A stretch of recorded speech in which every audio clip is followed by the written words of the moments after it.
First up, it's worth noting that this owner discount only works in the North American region. However, obviously you can switch regions if that's something you want to do, or create a different profile. Hi everyone and welcome back to SwitchUp and to another ridiculous sale from Cubic Games. Not only have they got 3 new releases that are on sale, by purchasing one of those, which we'll talk about, you'll get an owner's discount, which will give you up to 95% off on a host of other games, 15 of which we'll talk about today. For all other details, check out the links in the description or the top pinned comment. What games have they got on sale? Well, let's find out.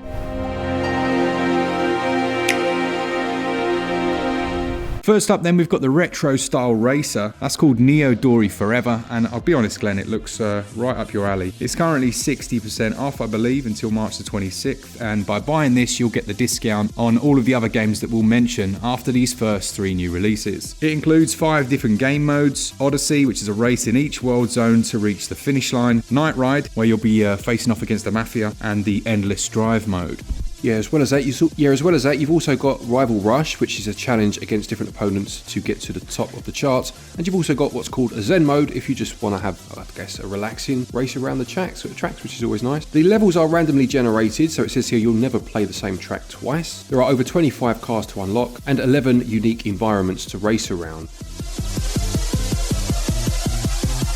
The next new addition then is the BIT.TRIP Collection, which includes, I believe, all of their games. It's 6 of their titles in one. Yeah, that's right. You've got the 6 games from the BIT.TRIP Collection, as you said. So you've got Beat, Core, Void, Runner, Fate and Flux are the 6. Now, I've mentioned Runner on the channel a few times because that is my favourite, not just of this collection, but it's actually one of my favourite games, which is an auto runner where you need to get through levels to the beat of the music, and everything you collect or every movement you make in terms of, say, dodging or jumping will add a beat to that music, and it kind of adds to a crescendo by the end. But the others are slightly different. You have games a bit like Pong to music. You have ones where you have to collect certain beats, some where you have to collect, say, the white dots and avoid the black dots. They're all very addictive, but all very different in their own right, and this is actually a great collection. These are fantastic games for those kind of 5 minutes between tasks if you want something quick to play, but you end up playing them for a lot longer. I'm sure we can all appreciate games such as that.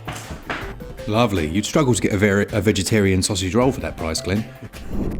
Next up, we've got a quirky little, I don't know what you describe it as, whether it be a puzzler or an action puzzler, because it has a 2-player mode where it looks like you're competing to gradually cut bits out of that graph paper, which is quite a nice idea. It says you take control of a doodle bug crawling across the notebook, and as you move, you draw a line behind you. Well, that kind of goes without saying. When you surround an area, you can capture it. Yeah, it's pretty much what I thought it would be. I bet that's quite fun. Yeah, by the sound of it, this is basically Kicks, isn't it? The old classic arcade game, where, as you just said, the point of it was to try and make lines across a stage and cut it into pieces and avoid enemies, or try to cut the enemies out of the stage as you go. What I do like about this is that graph paper aesthetic. That's a really interesting way to go with this gameplay style. You know, when you think of Kicks back in the day, and you have, as I said, that kind of 2D top-down environment, to translate that into a piece of graph paper actually, and obviously you're cutting a piece of paper. That's quite, yeah, I like that. Quite inventive. At that price, I'm going to get kicks out of this one.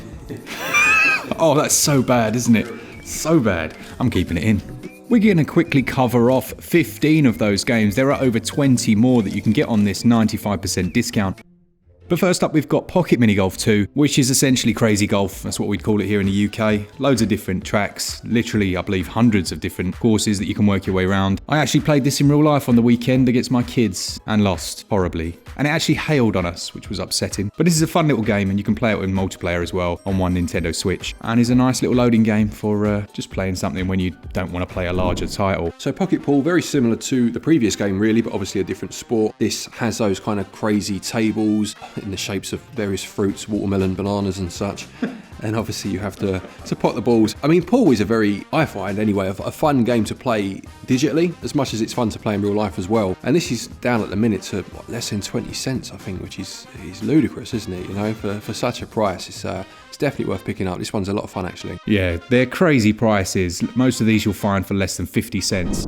Next up then, we've got Robonauts. That was one we played way back in the day at the start of the Switch's life cycle, really. And it's still fun to this day. It takes place around those planets, doesn't it? Those spheres. That's right, yeah. So you make your way around the spherical plane, taking out the enemies as you go. But because of the way that you move, obviously the planet kind of tilts and moves with you as you go along, which is just, it's not something that's never been seen before, of course, but it's not something you see often in games, and I always find that quite intriguing. Then we've got the excellent Mana Spark. I was really surprised when I first played it just by how good this one was. It's a roguelite where you obviously go on different runs. There are bosses. I think the first one's a dragon that absolutely dominated me. But you get new members to your town and then they basically augment your ability to then go out on hopefully slightly further and tougher adventures. Now they added in co-op into this one, and for this price, I mean, if it's not already in your collection, now's probably the time to add it. Following that, we've got REKT, which is a bit more of a physics-based stunt driving game. I'm going to call it a stunt 'em up, Glen. Quote, I am patenting that one. Don't be jealous if you were thinking about doing that. It has 50 different customizable cars, loads of different tracks. It is pretty darn difficult, I'm not going to lie. But if you're interested in a stunt 'em up, then consider this one. Oh mate, a bloody stunt 'em up. Is he for real? Right.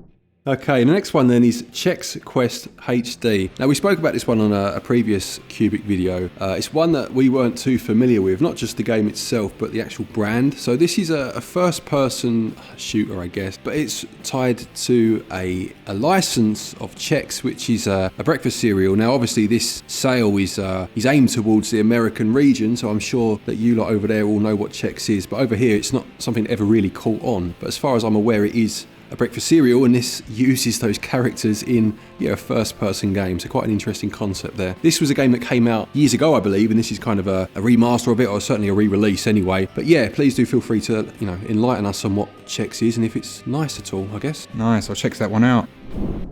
Next up then, we've got one that is, I don't know why I'm talking about it, Glenn, this is all you. It's called Eyes the Horror Game, and yeah, I'm not a fan of horror. Passing over.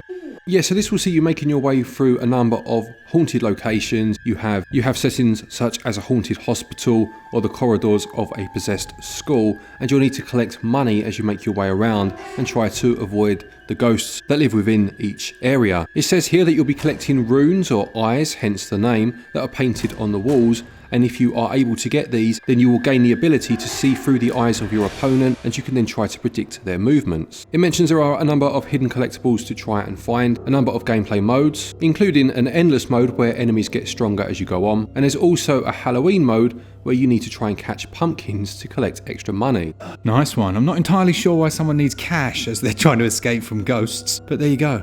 Yeah. Next up, we've got one of our favourites on the channel. It's Akane, not to be mistaken for Akane, Switch Corner. This is a really enjoyable, fast-paced action game where you play as essentially almost like a cyberpunk ninja lady who has a gun in one hand and a katana in the other. It's a one-hit, one-button kill, and then you can do clear screen area of effect special attacks, which you gradually have to charge up. After every 100 kills, you fight a boss, and then you carry on. When you die, you can spend your points to upgrade your weapons, but it's all about high score chasing. Very fun game, and well worth it. Probably one of my favourites on this list. Next then we have Good Night Night, which is a 16-bit sneak and slash, it calls itself, and it's basically a dungeon crawler featuring stealth, stamina management, etc. as you try to make your way through a number, obviously, of different dungeons. Your hits will be timing based. You'll need to make sure you're positioned well in order to survive, and you can also play the game in co-op. It mentions that the stealth elements are robust. You'll be sneaking and peeking around the corner, as it says here, and the dungeons are procedurally generated, so you'll always have a different experience. There's loot to find, as you would expect, and you'll need to equip a number of different pieces of gear to try and improve your stats, and it has that risk-reward element to it that these games always seem to have, as well as a number of different challenges for you to try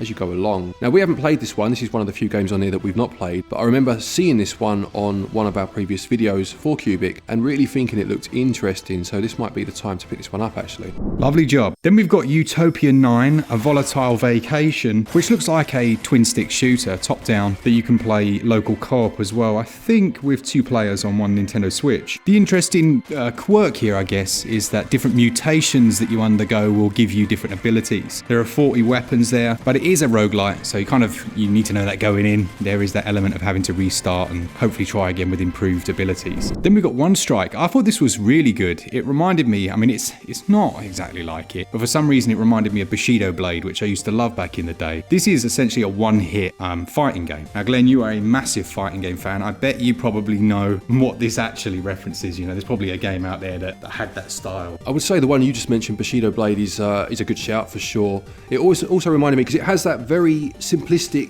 pixel art style, and for me, it very much reminded me of games games such as Barbarian or IK Plus on the Commodore 64. Not in terms of gameplay, but certainly in terms of the look. I'm pretty sure that's what they would have been going for. This is a very good game, actually. As long as you take it for what it is a one-hit kill. Obviously, it's all about timing and about picking your moment and being quite graceful in terms of how you move. But for this price, I mean, honestly, you cannot go wrong as long as you have any sort of interest in fighting games at all. This is a very different take on that genre. Lovely. If I didn't already own it, I'd buy it. After that little sale, I like that.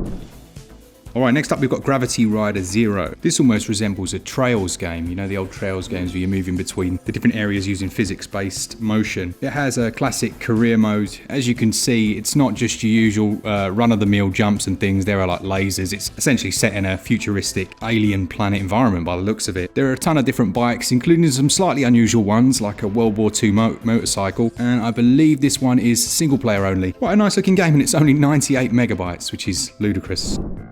Then we have Door Kickers, which is a top-down strategic game. I believe it's real-time strategy though, so you're having to plan your entrance into different rooms. Very Police Quest 2.